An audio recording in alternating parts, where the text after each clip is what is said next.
Advent is the time when Christians prepare for Christmas and remember God appearing in our midst and being born as a baby. Why do the gospel writers spend so much time describing Jesus' life? Well, it's because Jesus' life is not just a precursor to the cross. Jesus came to retell and embody every stage of human existence as one of us.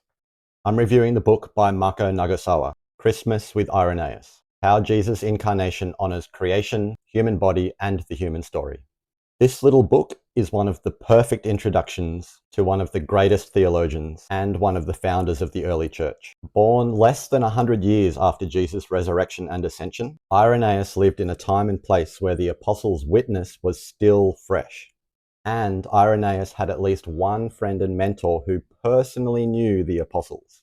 Nagasawa begins his first chapter with the outrageous claim that Irenaeus makes Christmas pretty exciting. And after finishing the book, I agree. Irenaeus famously says that Jesus sanctified every aspect of human life, becoming an infant and sanctifying childhood, becoming a baby, thus sanctifying babies to the Lord. And this is why we celebrate Advent and Christmas, because by becoming human, Jesus sanctified humanity. There's so much crammed into such a compact book. Each carefully constructed sentence contains so much. It takes a few reads to fully grasp the profundity. Like God's job description for Adam and Eve was that they would be life bearers, to cultivate plant life in the garden and to multiply human life on earth. God wove his plan for salvation through Adam and Eve's marriage and childbearing, culminating in Mary giving birth to the Word of life himself.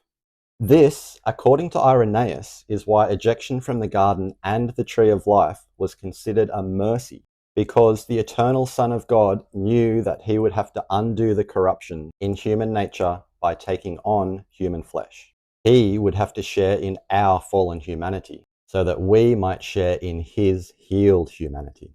That's one of those beautifully compact sentences. There was one chapter that really floored me. It took me several days of reading, rereading, processing, and praying until I could move on. And I'm still reeling. I don't want to give any spoilers, but seriously, get the book, read Reflection 9, take a mental health day, because you'll need it. To finish, I'm just going to leave you with this Christmassy quote. The incarnation of God was necessary to rescue humanity from the clutches of death, and as a man, deprive death of its power over man.